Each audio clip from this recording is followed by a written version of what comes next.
Assalamualaikum warahmatullahi wabarakatuh. Alhamdulillahirabbil alamin. Allahumma sholli ala Muhammad wa ala ali Muhammad.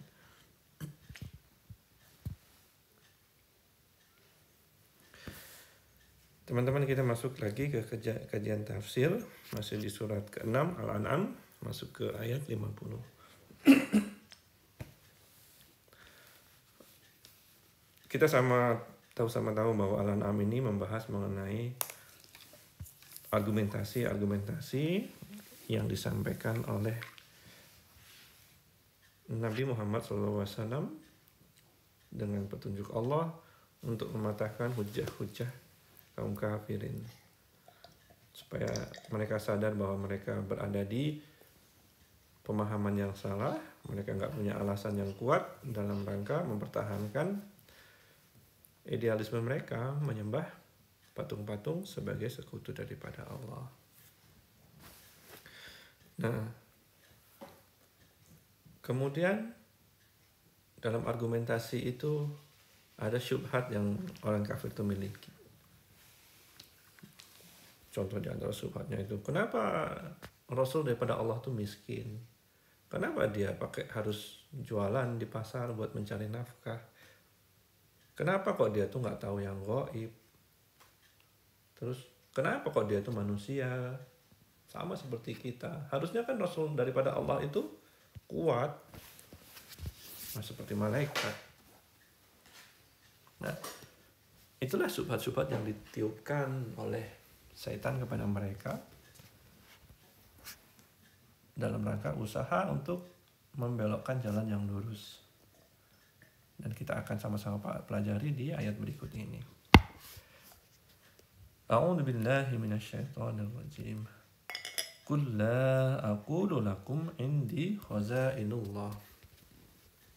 Katakanlah, aku tidak mengatakan lakum kepadamu, indi ada padaku, khazainullah, perbendaharaan Allah. Allah adalah pemilik langit dan bumi, pemilik malaikat, pemilik manusia. Karena apa? Karena Allah yang menciptakan, Allah yang memberi rezeki, menjamin kelangsungan hidup mereka.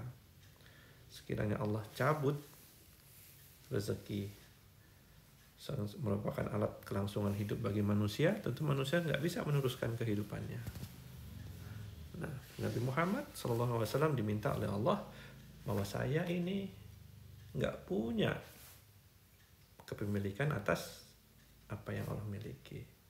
Saya tidak memiliki bumi ini, saya tidak memiliki malaikat. Apa yang ada pada saya adalah apa yang diberi Allah, dan inilah yang ada pada saya. Pada saat itu Nabi Muhammad SAW masih miskin.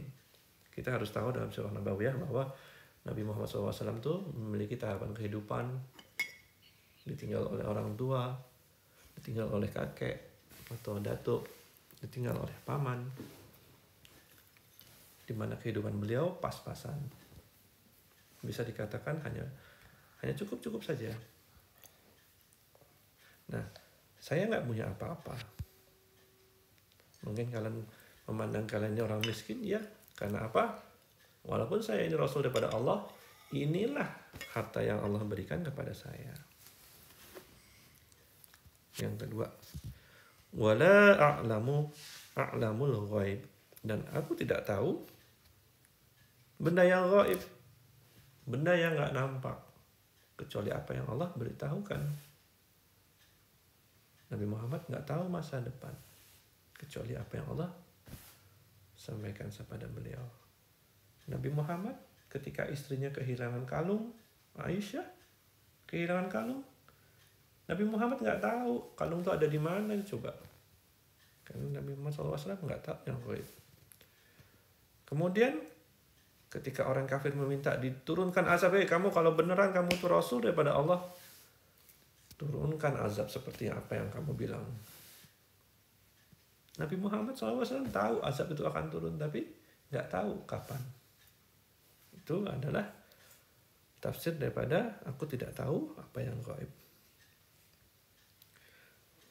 Yang ketiga, Wala aqulu lakum inni malak.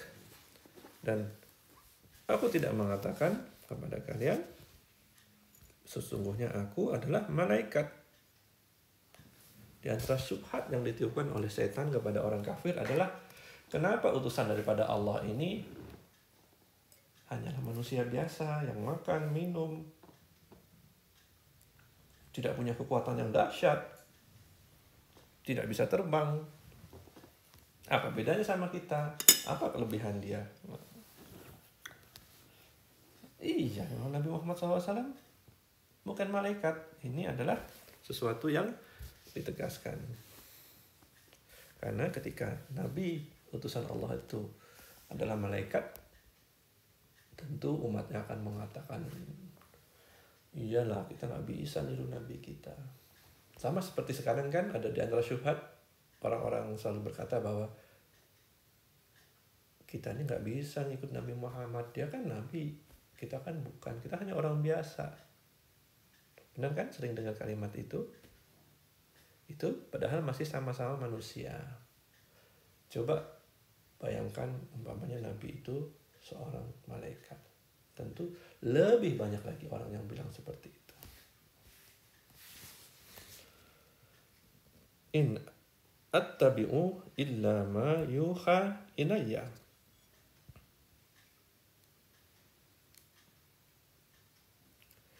Sungguh aku mengikuti kecuali apa yang diwahyukan kepadaku.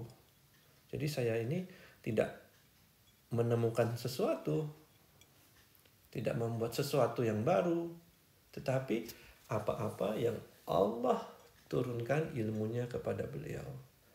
Tentang agama ini, tentang halal dan haram. Semuanya datang daripada Allah, bukan menurut pribadi Rasulullah SAW. Qul hal yastawil a'ma wal basir.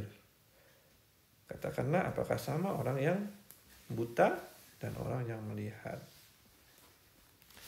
Yang dimaksudkan buta dan yang melihat adalah orang yang bisa melihat kebenaran.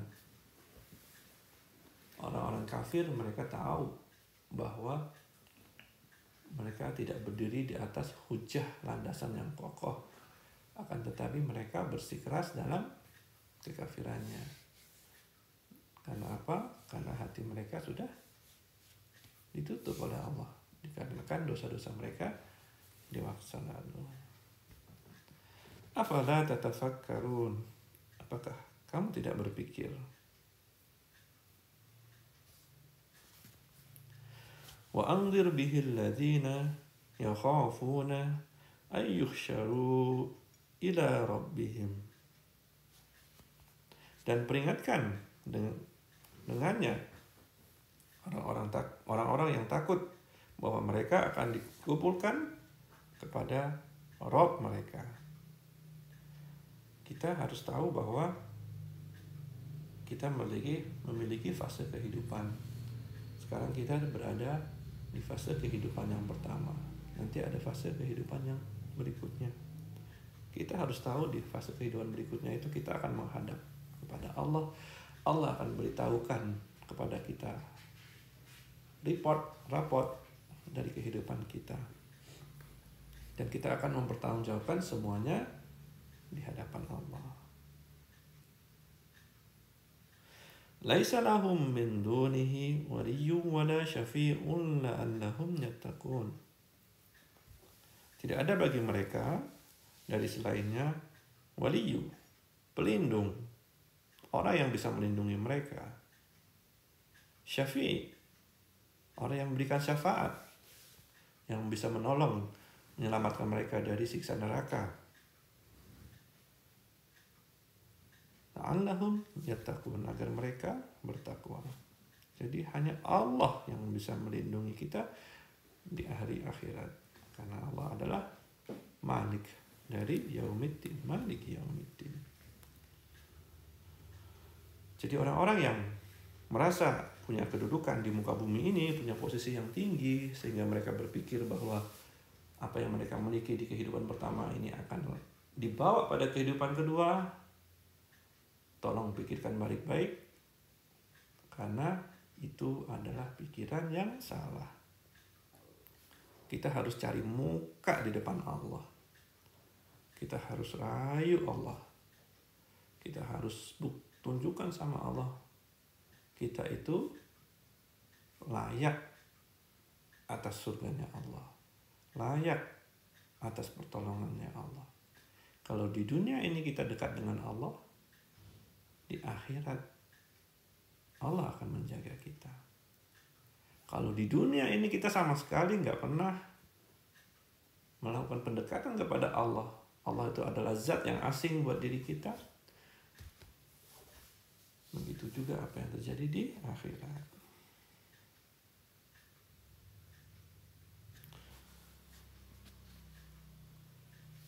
Baik, saya rasa sampai 51 dulu pembahasan kita hari ini.